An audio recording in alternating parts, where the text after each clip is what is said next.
Hello folks, L.A. Little here with TA Today, bringing you neoclassical technical analysis on a regular basis, giving you trading ideas, setups, and thoughts about where this market is and where it's going. Let's get into it.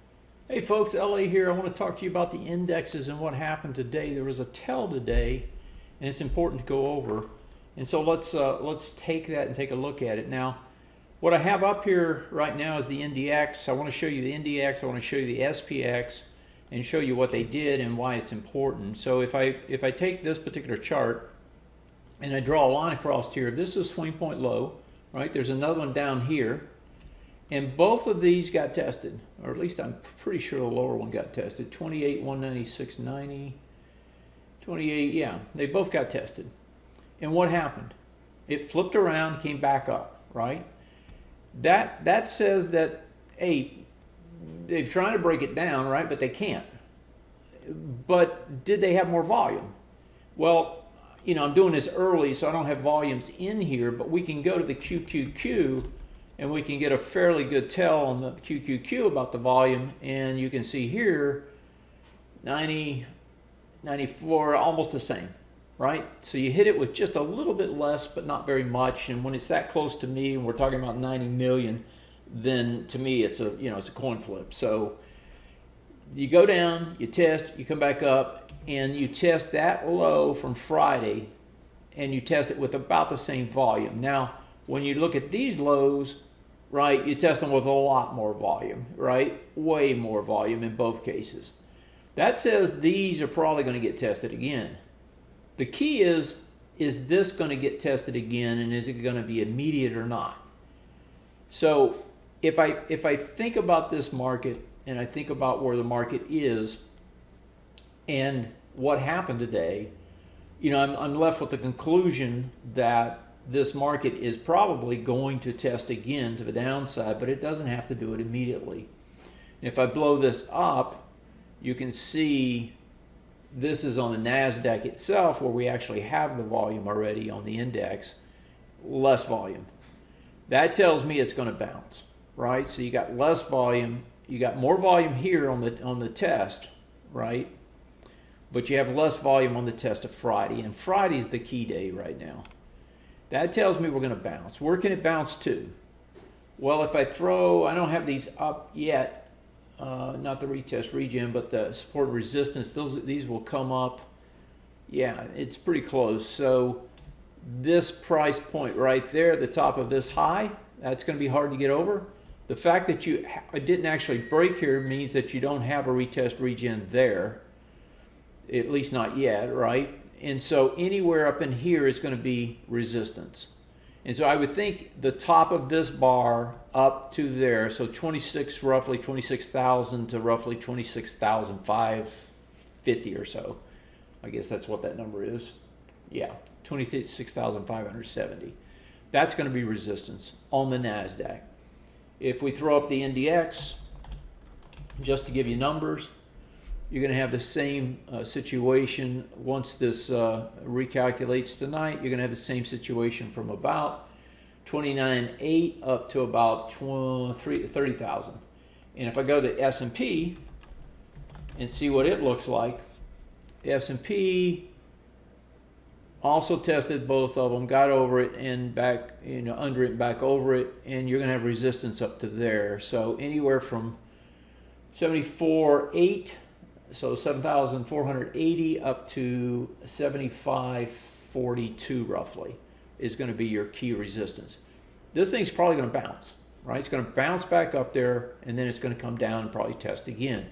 Now, remember, there's a lot going on here this week with these indexes and with the markets in general. And I would call your attention to the ITB today, because the ITB, which is the iShares of the construction ETF, this guy got over a swing point high, right? That's the break. It didn't quite get over this one, almost. Got more volume though. Look at the volume coming in on this compared to this bar, right? So a lot more volume. That says this thing wants to go higher. Now, home construction, interest rates insensitive, right? Tomorrow, you got inflation numbers, CPI. Thursday, you got PPI. That's telling me that they're not worried about the inflation numbers, right? This was up all day. You can see it opened on the low and went up all day long. What else can we tell about what's going on? Well, we also know Friday is SpaceX.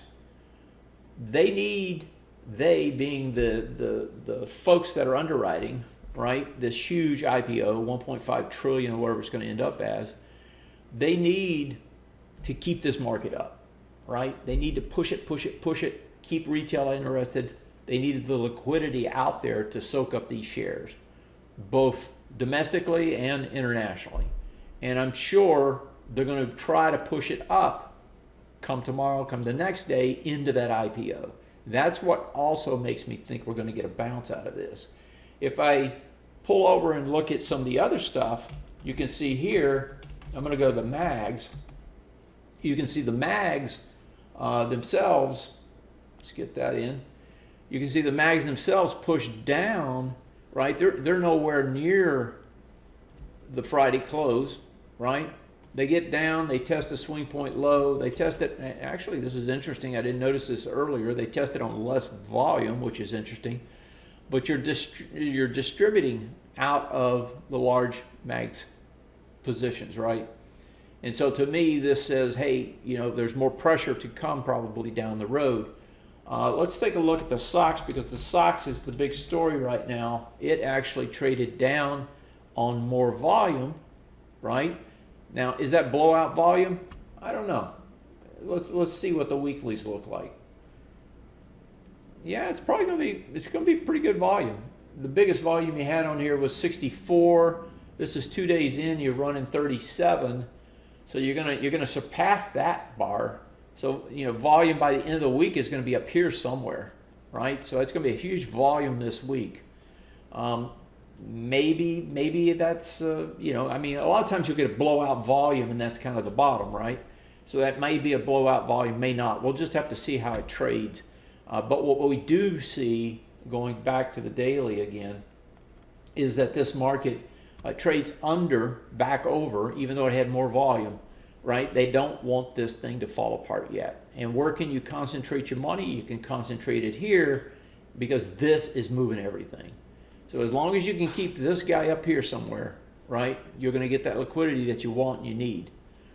So looking back at the indexes, you know, how far can they bounce? We've covered that. What's the scenario? Looks to me like the tell today is that this market potentially going to go lower still, but in the short term, right, if we go back to the S&P 500, in the short term, I'll just use the SPY, this thing's going to bounce. It's going to go up. It's going to test up, probably into this area here, right? And from there, I'd be more worried about a roll back over to the downside. After that IPO comes out, they sell it, then they let it go. That's where we're at, folks. Have a great one. I'll see you next time.